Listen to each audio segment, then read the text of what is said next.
ردیاب جیوه‌ای، قابلیت فرکانسی و خوراکی. در ضمن ردیاب ما آلیاژ آلمانی هست، هک شده روش مید این جرمنی، هر دو آنتن طلایی، حتی قابلیت بدون فرکانس و با دستهای خالی و حتی بدون جیوه داره.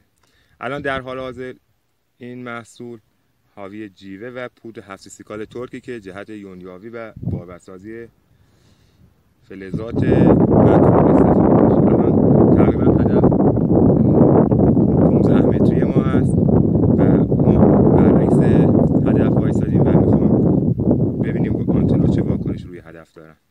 آنتنا رو به زمین بالانس میشه، میاد بالا.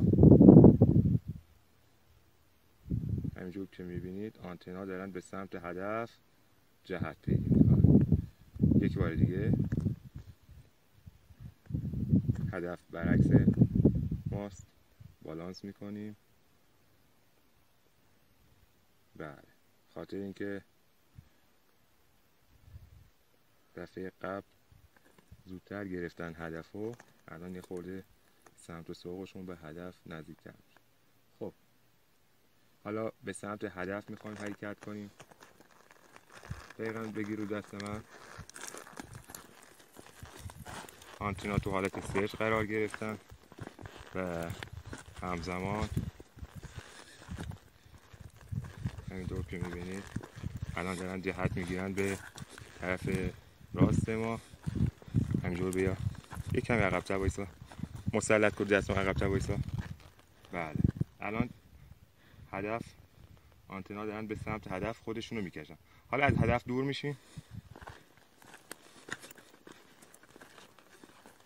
قشنگ رو دستای من بگی. بله، حالا میریم به سمت هدف. به همین راحتی الان رو سر هدف هستیم و حالت قیچی رو سر هدف. از هدف فاصله میگیریم، آنتنا باز میشن، فلش میکنن به سمت هدف. رو سر هدف نزدیک میشیم، آنتنا بسته میشن. این هم ردیاب دوکاره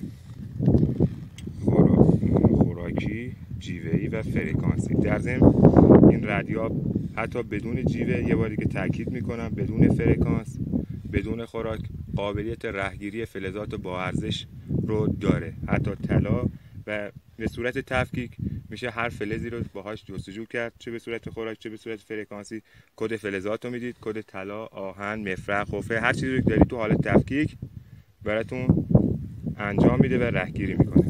بگیر پایین، پایین‌تر، پایین‌تر. فلز بارور شده است.